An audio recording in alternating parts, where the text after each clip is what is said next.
আমি আমি কোনো জায়গায় দেখতেছি না। আমি যাব ক্রিকেট খেলতে, ভালো ক্রিকেট খেলার চেষ্টা করব।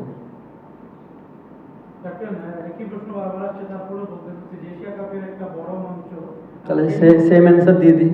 না, সেই মঞ্চে যাওয়ার আগে একটু ভিন্ন সেই মঞ্চে যাওয়ার আগে আপনি যে খানিকটা দুর্বল দল পেলেন, বিশেষ করে নেদারল্যান্ডসের বিপক্ষে আপনারা খেললেন, এতে আপনি কতটা সন্তুষ্ট, এবং আপনার কি আসলে মনে করছেন যে প্রস্তুতিটা পরিপূর্ণ হলো, নাকি ভারতকে পেলে বা অন্যান্য শক্তিশালী দল পেলে আরেকটু বেটার প্রস্তুতি হতো? আপনার কি মনে হয়?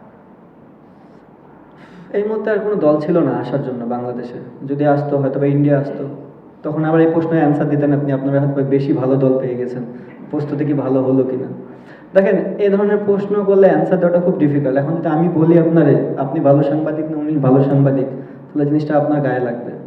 ইন্টারন্যাশনাল ক্রিকেটে প্রত্যেকটা বড় দল, প্রত্যেকটা ভালো দল। সো আপনাকে সেম রেসপেক্টটা করতে হবে, এবং আমরা ওই রেসপেক্ট করে ক্রিকেট খেলি। আমরা চেষ্টা করি আমাদের কীভাবে ডে বাই ডে ইমপ্রুভ করা যায়।